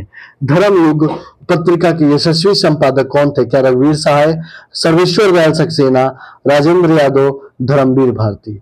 तो साथियों, जो राजेंद्र यादव थे हंस पत्रिका के संपादक थे, जो 1930 में प्रेमचंद जी ने निकाली थी। धर्मवीर भारती ने धर्मयुग पत्रिका का संपादक किया, संपादक थे कौन? धर्मवीर भारती जी। ठीक है, धर्मवीर भारती जी की अन्य रचनाओं पे हम एक बार बात करें तो ठंडा लोहा, एक इनकी रचना है कनुप्रिया, एक इनकी रचना है सूरज का 7वां घोड़ा, एक इनका नाटक है अंधा युग, एक इनकी रचना है निष्कर्ष। ठीक है, ये इतनी इनकी रचनाएं हैं। चलिए हम आगे बढ़ते हैं। थोड़ा सा राजेंद्र यादव के बारे में बात करें तो मनु भंडारी और राजेंद्र यादव दोनों पति पत्नी थे। दोनों ने मिलकर एक रचना रची, 1 इंच मुस्कान। 1 इंच मुस्कान। आइए आगे बढ़ते हैं। काश मैं उसे देख पाता। वाक्य में ये जो चिन्ह है वह क्या है? क्या वह पूर्ण विराम है, अर्ध विराम है, प्रश्न सूचक है, विस्मय सूचक है? क्या है? तो साथियों, पूर्ण विराम ऐसे बनता है, अर्ध विराम ऐसे बनता है, प्रश्न सूचक ऐसे बनता है और विस्मय सूचक ऐसे बनता है। तो विस्मय सूचक है यह। ठीक है, अब इसमें अन्य थोड़ी बात जान ले। अल्प विराम ऐसे बनता है, ये अर्ध विराम हो गया, पूर्ण विराम हो गया, प्रश्नवाचक हो गया। विस्मयादि को भी एक और शब्द कहते हैं आश्चर्य सूचक। फिर निर्देशक चिन्ह ऐसे लगता है डैश की तरह। ठीक है, अवतरण चिन्ह, 6 बनाएंगे, उसके बाद 9 बनाएंगे। फिर एक होता है उद्धरण चिन्ह, 2 6 बनाएंगे और 2 9 बनाएंगे, ये उद्धरण चिन्ह। इस तरीके से ये है। आइए अब हम आगे बढ़ते हैं। आगे अगला प्रश्न क्या कहता है? श्रीलाल शुक्ल की रचना है आषाढ़ का एक दिन। ये तो ऐसे ही याद हो गया होगा आपका, मोहन राकेश का है। कटरा बिहारजू, राग दरबारी, सारा आकाश, राजेंद्र यादव जी का है। राग दरबारी जो रचना है श्रीलाल शुक्ल का वह जो रचना है वह श्रीलाल शुक्ल जी की राग दरबारी रचना है। श्रीलाल शुक्ल की एक अन्य रचना है यहां से वहां। किसकी रचना है? तो श्रीलाल शुक्ल एक बहुत बड़े उपन्यासकार थे जिनका जन्म 1925 में होता है। इनकी एक रचना है सूनी घाटी का सूरज 1957 में। फिर अज्ञातवास, सीमाएं टूटती हैं एक रचना है आदमी का जहर। अगर राइटिंग समझ में न आती हो या आप समझ न पा रहे हो तो आप कमेंट में लिख देना, मैं नेक्स्ट वीडियो से थोड़ा सा ठीक से और लिखने का प्रयास करूंगा। अभी समय की अपनी गरिमा है, समय की कमी है, इसलिए जितनी जल्दी में हो सके मैं लिखने की कोशिश कर रहा हूं। लेकिन आप सुन भी रहे होंगे तो मुझे जहां तक लगता है सुनकर भी चीजें स्पष्ट हो जा रही होंगी। चाक उपन्यास के लेखिका है, कौन है? चाक उपन्यास क्या मैत्रेयी पुष्पा है, मृदुला गर्ग है, ममता कालिया है या फिर मनु भंडारी है? तो चाक जो उपन्यास है उसके लेखिका है मैत्रेयी पुष्पा। मैत्रेयी पुष्पा की अन्य रचनाओं के बारे में बात करें तो एक रचना है स्मृति दंश, फिर बेतवा बहती रही, किसकी है? मैत्रेयी पुष्पा। फिर है इदम नमम, एक है झूला नट, अलमा कबूतरी, फिर गुनाह बेगुनाह। मैत्रेयी पुष्पा के ये सब रचनाएं हैं, ठीक है।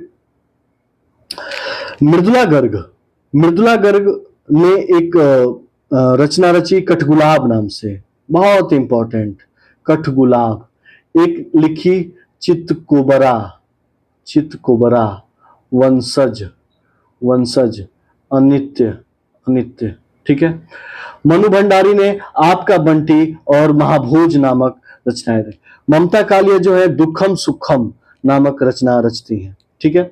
आइए अब हम अगले प्रश्न पे चलते हैं। अगला प्रश्न क्या कहता है? अगला प्रश्न कहता है कि गोबर प्रेमचंद के किस उपन्यास का पात्र है? यह उसका उत्तर सबको पता होगा, गोदान कब लिखी गई थी? 1936 में। गोदान में एक कौन है? झुनिया है, होरी है और डॉक्टर मेहता है और गोबर तो है ही जिसका पूरा नाम गोवर्धन था, ठीक है। इस तरीके से प्रेमचंद ने 300 कहानियां लिखी लगभग, जो मानसरोवर के 8 खंड में लिखा गया है।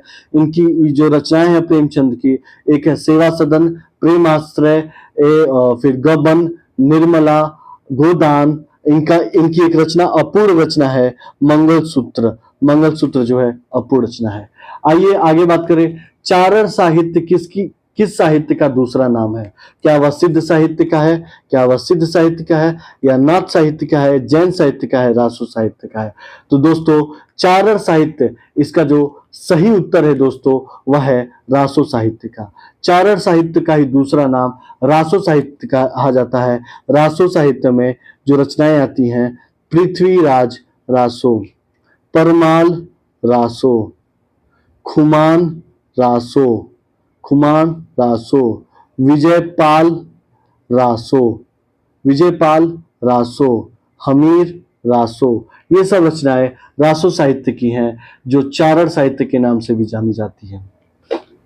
सिद्ध के बारे में बात किया कि सिद्ध 84 सिद्धों की बात की गई है। नाथ 9 नाथों की बात की गई है। ट्रिक के माध्यम से मैंने याद भी कराया, वो भी नाच सहज जल में। और जैन साहित्य होता है, फिर रासो साहित्य जिसे चारण साहित्य कहते हैं। नूतन ब्रह्मचारी है, क्या यह एक नाटक है, उपन्यास है, कहानी संग्रह है? इनमें से कोई नहीं है। तो साथियों नूतन ब्रह्मचारी बालकृष्ण भट्ट जी का यह उपन्यास है, ठीक है। इनका एक और उपन्यास है 100 अजान एक सुजान। इनकी एक रचना है रेल का विकट खेल, बालकृष्ण भट्ट जी का। आइए हम अब आगे चलते हैं। आगे है प्रगतिवाद के प्रमुख कवि नहीं है। देखिए प्रगतिवाद के प्रमुख कवि नहीं है कौन? नागार्जुन, दिनकर, मुक्तिबोध या फिर अज्ञे। तो इसका सही उत्तर है दोस्तों अज्ञे प्रयोगवाद के जनक माने जाते हैं, प्रयोगवादी कवि माने जाते हैं, तार सप्तक के जनक माने जाते हैं। अज्ञे जो है वह प्रगतिवादी कवि नहीं है, प्रयोगवादी कवि है। ठीक है, आइए अगले प्रश्न पे बात करें। सरदार पूर्ण सिंह विख्यात हैं, किस कारण से सरदार पूर्ण सिंह विख्यात हैं? एक कवि के रूप में, एक निबंधकार के रूप में, एक नाटककार के रूप में, या व्यंग्यकार के रूप में? तो साथियों, सरदार पूर्ण सिंह एक निबंधकार के रूप में हम सबके समक्ष आते हैं। पाठक वर्ग के लिए एक निबंधकार के रूप में सरदार पूर्ण सिंह आते हैं। इनका जो निबंध है, सच्ची वीरता, मजदूरी और प्रेम, कन्यादान, इनकी महत्वपूर्ण निबंध है। आइए अगले पर चलते हैं। नहुस नाटक के नाटककार हैं। तो नहुस नाटक देखिए, जो भारतेंदु हरिश्चंद्र जी थे, हरिश्चंद्र जी के थे, इनके पिता का नाम था गोपाल चंद्र। उनका एक नाटक है जिसको हरिश्चंद्र ने पहला नाटक माना है। नहुस के जो रचनाकार हैं गोपाल चंद्र उर्फ गिरधर दास जी हैं। आइए अब हम अगले प्रश्न पे आते हैं। 52वें नंबर प्रश्न क्या कहता है कि आधुनिक काल किस काव्य धारा में रहस्यवाद की भावना पाई जाती है? जब आप प्रवृत्तियों के बारे में पढ़ेंगे तो एक पुस्तक है दोस्तों, छायावाद नाम से। कभी आपको समय मिले और छायावाद को पढ़ना हो तो उसको आप पढ़ सकते हैं। नामवर सिंह की यह पुस्तक है दोस्तों, नामवर सिंह की पुस्तक है छायावाद की प्रवृत्तियों के बारे में विस्तृत रूप से समझा रखा है। तो छायावाद की तमाम प्रवृत्तियों के साथ साथ एक इसकी प्रवृत्ति है रहस्यवाद की। ठीक है, तो रहस्य महादेवी वर्मा कहती हैं कि मेरे प्रिय को भाता है तम के पर्दे में आना। तो रहस्य की बात की जा रही है, रहस्यवाद की बात की जा रही है, तो यह छायावाद है। ठीक है, द्विवेदी युग द्विवेदी महावीर प्रसाद द्विवेदी के नाम पर रखा गया। प्रयोगवाद अज्ञेय इसके जनक माने जाते हैं। प्रगतिवाद और मार्क्सवाद की विचारधारा से प्रभावित है। नागार्जुन, मुक्तिबोध ये लोग कवि हैं। अरविंद दर्शन से प्रभावित हिंदी के कवि कौन है? जयशंकर प्रसाद? नहीं, जयशंकर प्रसाद शैव धर्म से संबंधित थे, शैव धर्म से प्रभावित थे। सुमित्रा नंदन पंत बिल्कुल सही। इसका जो सही उत्तर है दोस्तों, सुमित्रा नंदन पंत है जो अरविंद दर्शन से प्रभावित थे। मैथिली शरण गुप्त, निराला, बिल्कुल नहीं। इसका सही उत्तर सुमित्रा नंदन पंत है। जो महादेवी वर्मा है, महादेवी वर्मा किससे थी? बौद्ध धर्म से प्रभावित थी, बौद्ध धर्म से प्रभावित थी। ठीक है, बौद्ध धर्म से प्रभावित थी कौन? और महादेवी वर्मा। और मैथिली शरण गुप्त जो है राम भक्त कवि हैं। एक है मैथिली शरण गुप्त, राम भक्त कवि हैं। ठीक है, अगले प्रश्न की हम बात करें। अगला प्रश्न क्या कहता है? अगला प्रश्न है रामचरितमानस नामक महाकाव्य रचना शैली के बारे में पूछा जा रहा है। तो दोस्तों, रामचरितमानस कब लिखा गया है यह प्रश्न पूछा जाता है। 1574 में लिखा गया था। 7 कांड है। कौन कौन से हैं? बाल कांड, अयोध्या कांड, अरण्य कांड, किष्किंधा कांड, सुंदर कांड, लंका कांड, उत्तर कांड। और रामचरितमानस को तुलसीदास जी ने लिखा था। तुलसीदास जी ने सबसे पहले रसखान को रामचरितमानस सुनाया था और रामचरितमानस पर अध्यात्म रामायण का प्रभाव है दोस्तों। और जो इसका सही उत्तर है वह है ए, दोहा चौपाई शैली में रामचरितमानस को लिखा गया था। आइए हम आगे बात करें। बिहारी के बारे में हम पहले बात कर चुके हैं। बिहारी रीतिकाल के किस काव्य धारा के कवि हैं? दोस्तों, रीतिकाल जो है, रीतिकाल की 3 काव्य धाराएं हैं, रीतिबद्ध, रीतिसिद्ध और रीतिमुक्त। और बिहारी जो हैं रीति सिद्ध काव्य धारा के कवि हैं। रीति सिद्ध काव्य धारा के कवि बिहारी है। घनानंद जो है रीति मुक्त कवि हैं। देव जो है रीतिबद्ध कवि हैं। भूषण रीतिबद्ध कवि हैं। ठीक है, ठाकुर रीति मुक्त कवि हैं। आलम रीति मुक्त कवि हैं। ठीक है, इन मुसलमान हरिजन पे कोटिन हिंदू बारिये लिखने वाले कवि कौन है? क्या यह अमीर खुसरो हैं, जायसी हैं, आलम है, भारतेंदु हरिश्चंद्र है? ऊपर वाले इन चारों विकल्पों के बारे में इस वीडियो पर हमने बहुत विस्तृत रूप से बात कर ली है। सीधे उत्तर पे आते हैं। इसका जो सही उत्तर है भारतेंदु हरिश्चंद्र जी हैं। हरिश्चंद्र युग के जनक, 1850 में इनका जन्म होता है भारतेंदु का, और 1880 में इनको भारतेंदु की उपाधि मिलती है। इन्होंने बाला बोधनी, हरिश्चंद्र चंद्रिका, हरिश्चंद्र मैगजीन, इन्होंने पत्रिकाएं निकाली। इनकी जो पहली पत्रिका है 1868 में निकलती है, तथा चंद्रिका नामक एक स्त्री से इनको प्रेम रहता है। आगे हम बात करें आलाखंड नामक काव्य ग्रंथ का दूसरा नाम क्या है। आलाखंड नाम का, तो दोस्तों हम सबको पता है कि परमाल रासो को ही आल्हाखंड नाम से जाना जाता है। किसको? परमाल रासो को आल्हाखंड नाम से जाना जाता है साथियों। परमाल रासो के जो रचनाकार हैं वह है जगनिक। परमाल रासो के रचनाकार जगनिक है। खुमार रासो के रचनाकार दलपति विजय,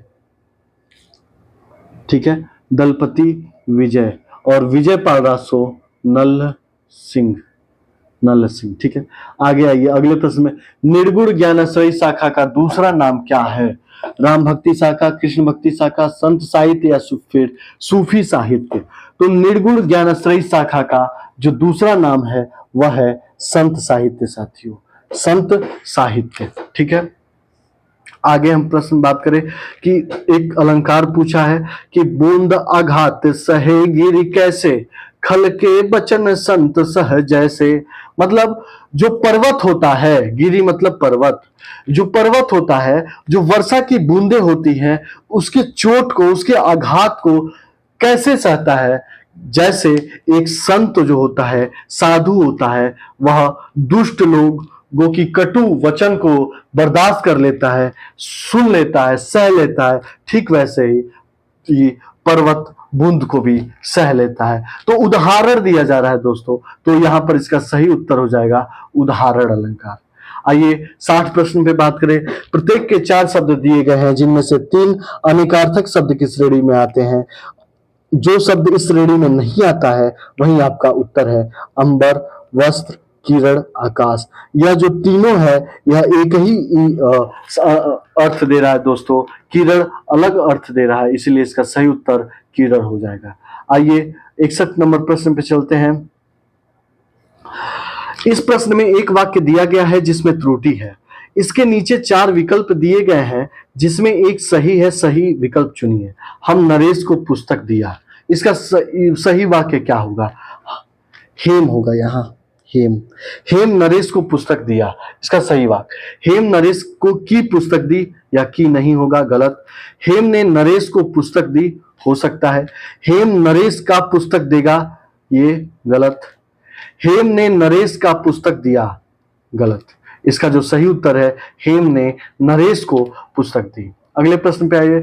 वह लाचार है क्योंकि वह अंधा है। इस वाक्य में कौन सा अव्यय है? संकेतवाचक अव्यय, कारणवाचक अव्यय, परिणामवाचक अव्यय, संबंधवाचक अव्यय। वह लाचार है क्योंकि वह अंधा है। क्योंकि जहां शब्द आ जाए वहां कारण बताया जाता है, तो इसका कारणवाचक अव्यय इसका सही उत्तर है साथियों। ठीक है, अगले पे आइए। मात्रिक विषय संयुक्त छंद है। छप्पे, कुंडलिया, सोठा, हरिगीतिका। हरिगीतिका, तो इसका सही उत्तर है मात्रिक विषय संयुक्त छंद कुंडलिया होती हैं दोस्तों। इसमें 6 चरण होते हैं। कितने? 6 चरण होते हैं। इसमें एक दोहा, एक रोला होता है। दोहा के 4 चरण होते हैं और अंत के 2 चरण रोला चरण होते हैं दोस्तों। ठीक है, ठीक है। अब हम बात करें थोड़ा सा। छप्पे मात्रिक विषय छंद होता है। हरिगीतिका सममात्रिक छंद होता है। हरिगीतिका सममात्रिक और तथा सोठा अर्ध सममात्रिक छंद होता है। ठीक है, अगले प्रश्न पे। नीचे भाषा के 4 विशेषताएं दी गई हैं, इनमें जो एक गलत है विशेषता उसे चुनिए। भाषा परिवर्तनशील होता है, सही है। अरे 20 कोस पे भाषा बदले 4 कोस पे पानी, ऐसे कहावत है। भाषा पैतृक संपत्ति होती है, बिल्कुल नहीं, बिल्कुल गलत है ये। भाषा सामाजिक संपत्ति होती है, सही है। भाषा अनुकरण द्वारा सीखी जाती है, सही है। जब आप भाषा की परिभाषा के बारे में पढ़ेंगे तो उसमें आप पढ़ेंगे कि भाषा पैतृक संपत्ति नहीं होती है। ऐसा नहीं कि जो पिता बोल देगा वही पुत्र बोलेगा, नहीं। भाषा परिवर्तनशील है, भाषा सामाजिक संपत्ति होती है, समाज से ग्रहण की जाती है। भाषा अनुकरण से सीखी जाती है। भाषा सांकेतिक होती है। भाषा अमूक भी होती है दोस्तों, और भाषा मूक भी होती है। ठीक है, अगले प्रश्न पे आए। अगला प्रश्न क्या कहता है? अगला प्रश्न कहता है दोस्तों कि सीता सो रही थी। सीता सो रही थी वाक्य का काल है। वाक्य का काल क्या है? ठीक है, सीता सो रही थी, इसमें वाक्य में कौन सा काल है?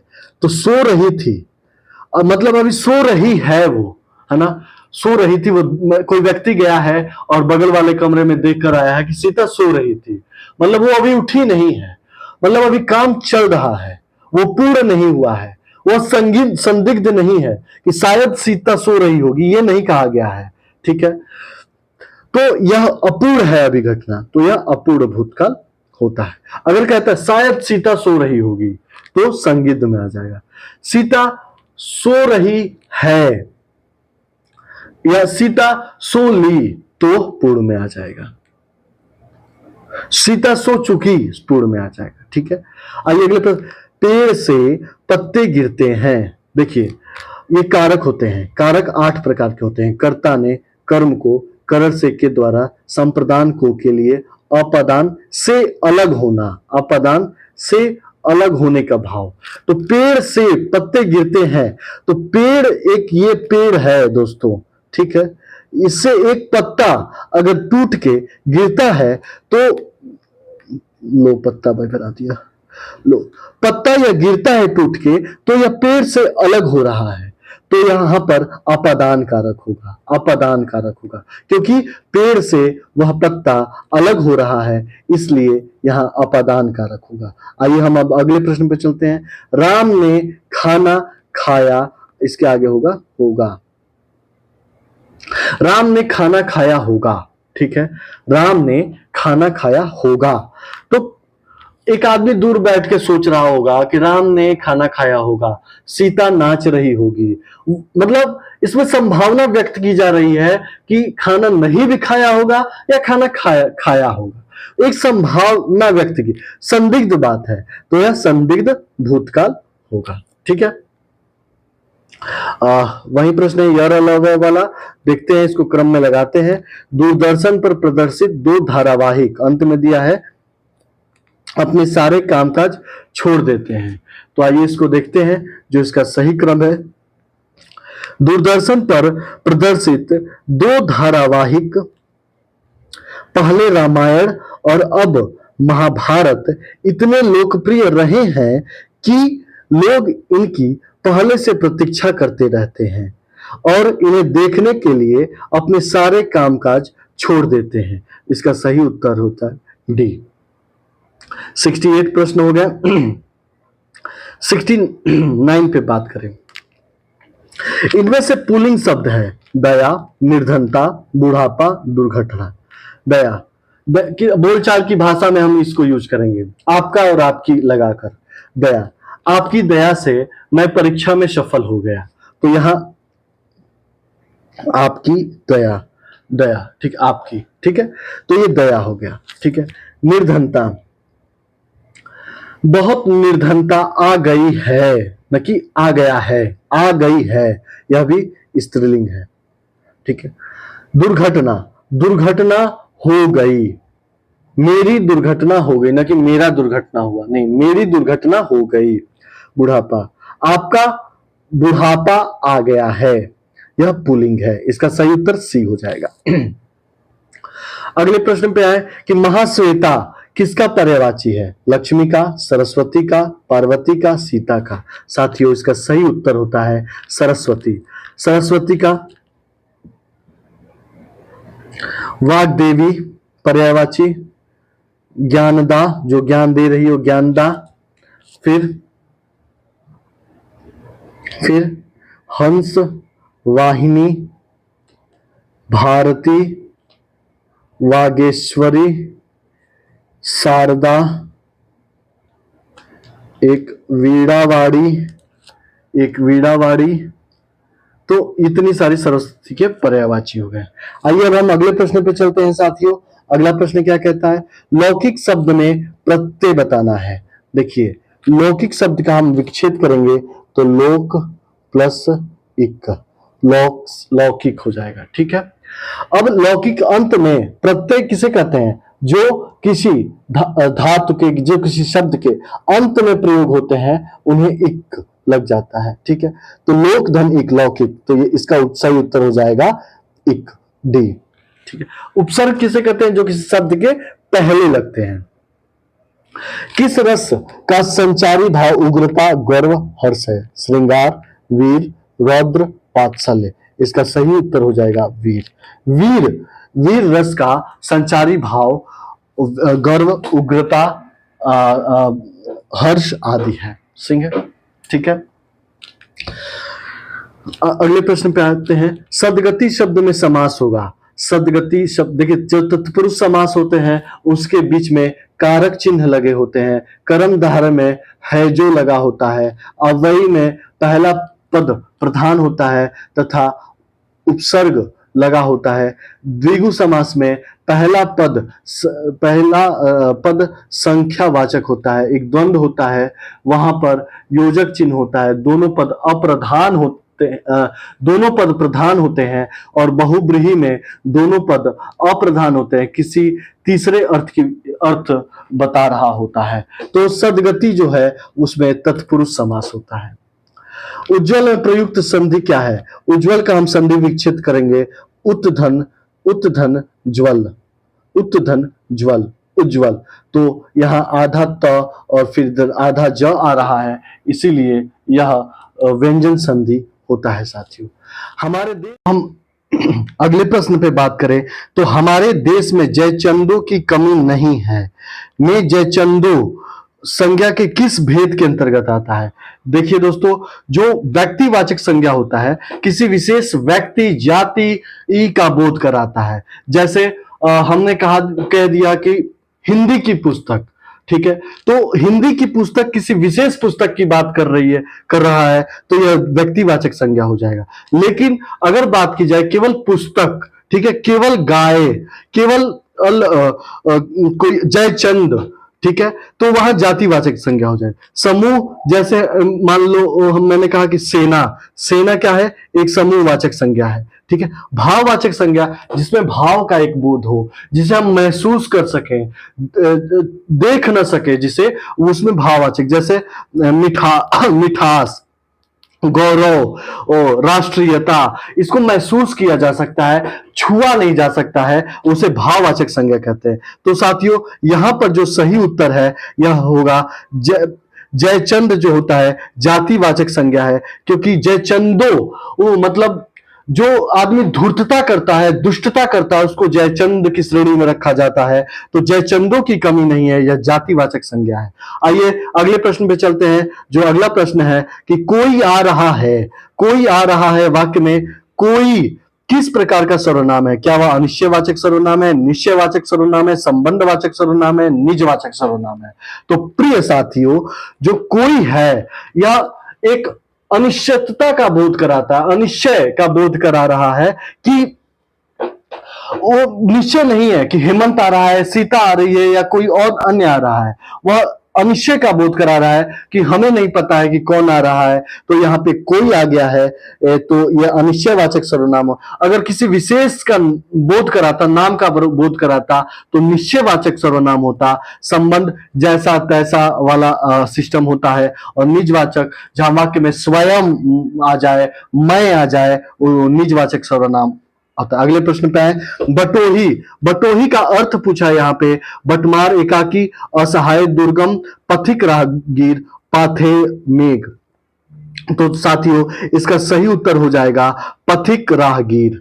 क्या होगा? पथिक राहगीर। ठीक है।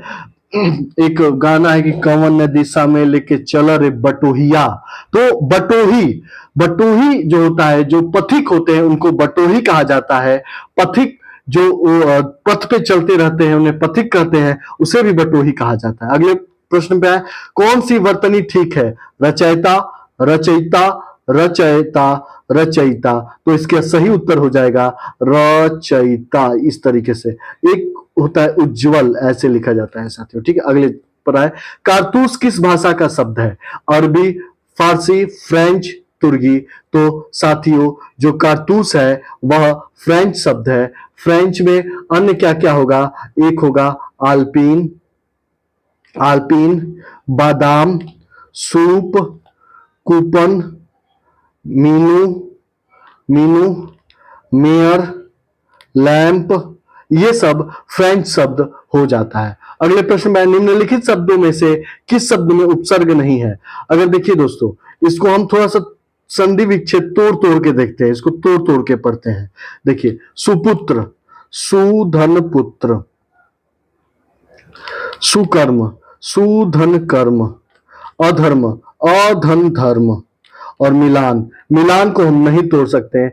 ये उपसर्ग लगा हुआ है, यहाँ सु, सु, यहाँ अ, उपसर्ग लगा हुआ है। किसी शब्द शब्द निर्माण में जो पहले कोई उपसर्ग जुड़ के वो शब्द निर्माण करता है उसको उपसर्ग कहते हैं। जो किसी शब्द के बाद में जुड़ता है उसको प्रत्यय कहते हैं। यहाँ मिलान में उपसर्ग नहीं कुछ जुड़ा हुआ है, इसे तोड़ नहीं सकते हैं, तो यहाँ मिलान इसका सही उत्तर हो गया दोस्तों।